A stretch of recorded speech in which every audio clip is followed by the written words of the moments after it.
కేరళలోని వైనాడ్ లోక్సభ నియోజకవర్గంలో ఈ నెల 13వ తేదీన జరిగిన ఉప ఎన్నిక ఓట్ల లెక్కింపు నేడు కొనసాగుతోంది. అయితే కాంగ్రెస్ అభ్యర్థిగా బరిలో నిలిచిన రాహుల్ సోదరి ప్రియాంక గాంధీ భారీ మెజార్టీ దిశగా ఫలితాలు వెలువడుతున్నాయి. మొదటి రౌండ్లో 3,600 ఓట్ల ఆధిక్యం సాధించిన ప్రియాంక అక్కడి నుంచి తన ఆధిక్యాన్ని క్రమంగా పెంచుకుంటున్నారు.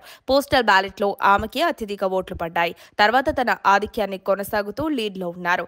తన సమీప ప్రత్యర్థి ఎల్డీఎఫ్ అభ్యర్థి సత్యన్ మేకారీపై ఆమె ప్రస్తుతం 52,000కు పైగా ఓట్ల ఆధిక్యంలో ఉన్నారు. ఇక్కడ పోటీ చేసిన బీజేపీ అభ్యర్థి నవ్య హరిదాస్ 3వ స్థానంలో ఉన్నారు. ఆమెకు డిపాజిట్ దక్కే అవకాశం కూడా కనిపించడం లేదు.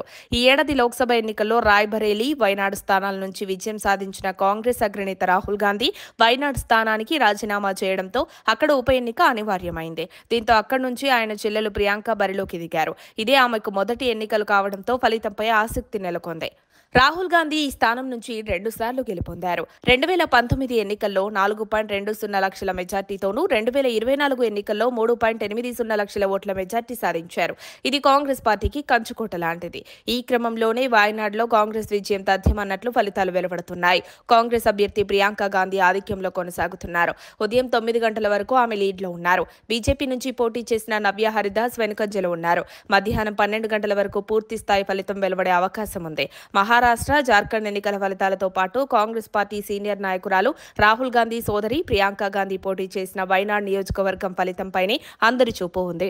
ప్రియాంక గాంధీ విజయం కోసం రాహుల్ గాంధీతో పాటు కాంగ్రెస్ అగ్రనేతలు వైనాడ్ ఎన్నికల ప్రచారంలో పాల్గొన్నారు. ఇదిలా ఉంటే వైనాడ్ నియోజకవర్గం కాంగ్రెస్ పార్టీకి కంచుకోట కావడంతో ఆమె విజయం నల్లేరుపై నడికేనని విశ్లేషకులు భావిస్తున్నారు. అయితే ఆమె ఎంత మెజార్టీతో విజయం సాధిస్తుందనే విషయంపై రాజకీయ వర్గాల్లో తీవ్ర చర్చ జరుగుతోంది. ఈ అంశంపై బెట్టింగ్లు సైతం జోరుగా సాగుతున్నట్లు తెలుస్తోంది. మరిన్ని అప్డేట్స్ కోసం మా కాయ్ టీవీని సబ్స్క్రైబ్ చేసుకోండి. మా వీడియో కనుక మీకు నచ్చినట్లయితే లైక్ చేయండి, షేర్ చేయండి. మీ విలువైన అభిప్రాయాలను కామెంట్ బాక్స్లో తెలియజేయండి.